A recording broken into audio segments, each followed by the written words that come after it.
ቦክሰኛ አሁንም ደጅ ድረስ የወጣችሁ የምትበሉ ሰዎች አቁሙ። አሰላሙ አለይኩም እንዴት ናችሁ? ቤት ውስጥ እንደዚህ በቀላሉ የሚጣፍጥ ቆንጆ ያርጋችሁ እንዴት እንደምትሰሩ አሳያችኋለሁ። ስንሰራ ያንቺ ኩባያ የለንም እንዴት እንለካ ለምትሉኝ በሻይ ብርጭቆ ልኬቱን ነግራችኋለሁ። ቦክሰኛውን ለመስራት መጀመሪያ አንድ ብርጭቆ ከግማሽ የሚያህል ውሃ ታንተከትካላችሁ። መንተክተክ አለበት እንደ ገንፎ ነው። አንድ ሹርባ ማንኪያ ስኳርና ትንሽዬ ጨው አድርጋችሁ የገበታ ቅቤ ግምት ነው ያደረኩት።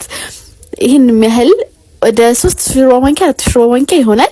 እሷን ላይ በደንብ ትክትክ ማለት አለበት። እሳቱን አጥፍታችሁ ነው ዱቄት የምትጨምሩት እንዳይጓጉልባችሁ ማለት ነው። በውሃው ልክ ዱቄት ትጨምራላችሁ። ሁሌም ከኔም በላይም በታችም ውሃ ካረጋችሁ በዛው ልኬታችሁ ዱቄት ጨምሩ።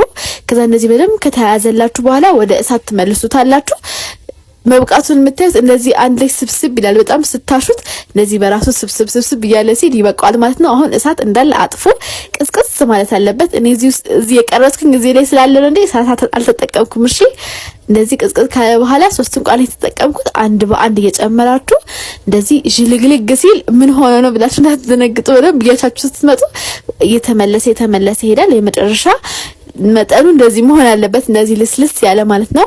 ፓይፒንግ ባካላችሁ ተጠቀሙ። ከሌላችሁ በፌስታልም ጨምራችሁ በጣም ሙልት ሳታርጉት ይፈነዳባችኋል። እንደዛ ካደረጋችሁት ጫፉን ቆረጥ አድርጋችሁ በዛ መጠቀም ትችላላችሁ። ይሄ ያቀልላችኋል።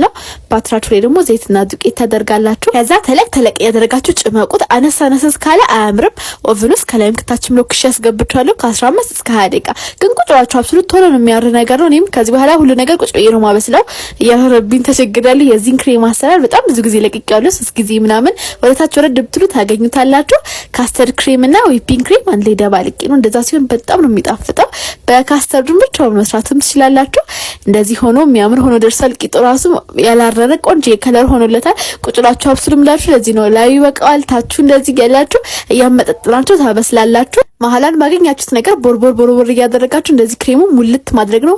ራሱ ጫፍ ድረስ ሙልት ብሎ እስኪወጣ ድረስ ሙልት አድርጉት። ሌላ እንሰራላችሁ የምትፈልጉት ነገር ካለ ኮሜንት ላይ ጻፉልኝ። ላይክ፣ ፎሎ፣ ሼር ማድረግ አትርሱ። ወዳችኋለሁ።